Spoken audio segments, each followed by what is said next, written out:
नमस्कार। चलिए आज जानते हैं एक ऐसे साधारण से कुम्हार की असाधारण कहानी जिनका नाम था श्री कुंबाजी। उनकी भक्ति में इतनी शक्ति थी कि एक ऐसा चमत्कार हुआ जो आज भी लोगों को हैरान कर देता है। जरा इस एक लाइन पर गौर कीजिए। जगत प्रणाम करता है उस कुम्हार कुल को जहां ऐसे महान भक्त श्री कुबाजी प्रकट हुए हैं। ये एक वाक्य ही हमें बताता है कि कुबाजी कोई आम इंसान नहीं थे। आखिर उनकी भक्ति में ऐसा क्या था कि पूरी दुनिया उनके वंश तक को नमन करती है। आइए इसी रहस्य से पर्दा उठाते हैं। तो हमारी कहानी के नायक हैं थड़ा गांव के रहने वाले कुबाजी। वो पेशे से एक कुम्हार थे, लेकिन उनकी असली पहचान थी उनका बिल्कुल सादा जीवन और भगवान के प्रति उनकी अटूट श्रद्धा। अब ये बात थोड़ी अजीब लग सकती है ना, कि एक कुम्हार जो दिन भर में सिर्फ और सिर्फ 30 मिट्टी के बर्तन बनाता हो। लेकिन यही कुंबाजी का सिद्धांत था। उनका मानना था कि जरूरत से ज्यादा काम इंसान को दुनियादारी में फंसा देता है। कम काम करके वो अपना ज्यादातर वक्त और ध्यान भगवान की भक्ति में लगा पाते थे। और बात यहीं खत्म नहीं होती। उन 30 बर्तनों में से भी वो रोज बेचते सिर्फ एक ही बर्तन थे। बस उतनी ही कमाई करते थे जिससे घर का गुजारा चल जाए और अगर कोई संत महात्मा आ जाए तो उनकी सेवा हो सके। ये दिखाता है कि वो कितने संतोषी और निस्वार्थ थे। तो असल में उनका काम सिर्फ मिट्टी के बर्तन गढ़ना नहीं था। वो तो अपनी बातों से, अपने विश्वास से लोगों के दिलों को एक नया आकार देते थे। उन्हें ईश्वर के प्रेम का एक खूबसूरत पात्र बनाते थे। सही मायनों में वो आत्मा के कुम्हार थे। लेकिन कहते हैं ना, सच्ची भक्ति की परीक्षा तो होती ही है। तो एक दिन कुंबाबाजी के जीवन में भी एक बहुत कठिन परीक्षा की घड़ी आई, जब अचानक साधु संतों का एक बड़ा सा जत्था उनके दरवाजे पर आ पहुंचा। अब सोचिए, कुंबाजी के लिए कितनी बड़ी दुविधा थी। घर में 25 मेहमान जिन्हें वो भगवान का ही रूप मानते थे, और उन्हें खिलाने के लिए घर में अन्न का एक दाना तक नहीं था। वो उनकी सेवा आखिर करते तो कैसे करते? अपनी जिम्मेदारी निभाने के लिए कुबाजी ने गांव के एक साहूकार से एक बहुत ही मुश्किल सौदा किया। संतों के भोजन के बदले उन्होंने 80 हाथ गहरा कुआं खोदने का वादा कर लिया। एक ऐसा काम जो किसी एक अकेले इंसान के लिए करना लगभग नामुमकिन था।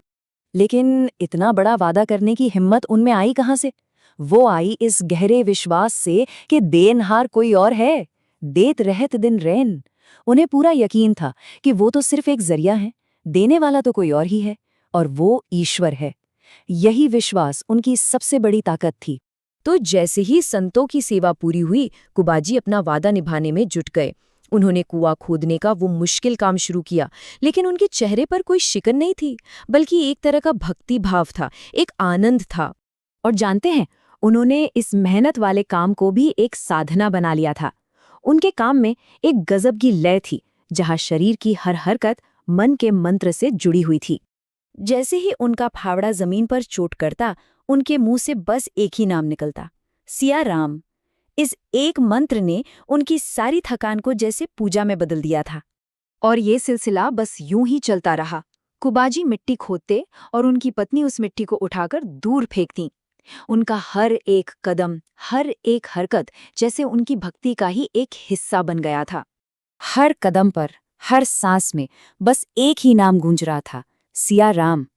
पति पत्नी दोनों उस मुश्किल काम में भी ऐसे डूबे हुए थे मानो कोई कीर्तन कर रहे हों।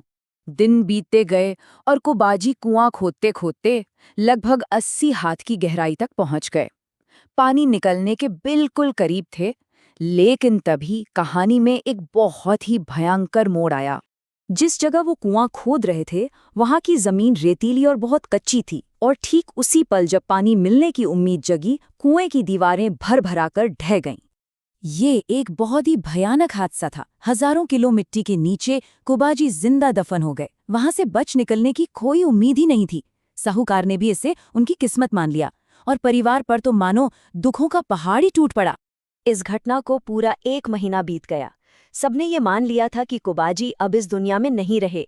लेकिन फिर उसी जगह पर जहां कुआं ढह गया था, कुछ बहुत ही रहस्यमयी होने लगा। जरा इस समय को देखिए। 1 या 2 दिन नहीं, पूरे 30 दिन बीत चुके थे कुबाजी को जमीन के नीचे दबे हुए। और फिर 31वें दिन एक चमत्कार ने जन्म लिया। उस रास्ते से गुजरने वाले लोगों को जमीन के नीचे से कीर्तन की आवाजें आने लगीं। उन्हें ढोल, मंजीरे और झांझ की ऐसी आनंदमयी ध्वनियां सुनाई देती जिसने सबको हैरान कर दिया। ये खबर फैलते फैलते पास से गुजर रहे एक राजा तक जा पहुंची। जब राजा ने खुद उस अलौकिक संगीत को सुना तो वो भी दंग रह गए और उन्होंने तुरंत उस जगह की खुदाई करवाने का हुक्म दिया। और फिर जो सामने आया वो किसी चमत्कार से कम नहीं था। जैसे जैसे मिट्टी हटाई गई, नीचे एक गुफा जैसी जगह दिखाई दी और उसके अंदर कुबाजी बिल्कुल सुरक्षित बैठे सियाराम का जाप कर रहे थे। और तो और उनके पास ताज़ा भोजन और पानी से भरा घड़ा भी रखा हुआ था। 1 महीने तक जमीन के नीचे रहने के बाद कुबाजी बाहर आए। इस पूरी कठिन परीक्षा का उनके शरीर पर सिर्फ एक ही निशान था, उनकी पीठ पर एक हल्का सा कूबड़। और कहते हैं इसी कूबड़ के कारण ही उनका नाम कुबाजी पड़ा, जो हमेशा के लिए उनकी भक्ति की निशानी बन गया।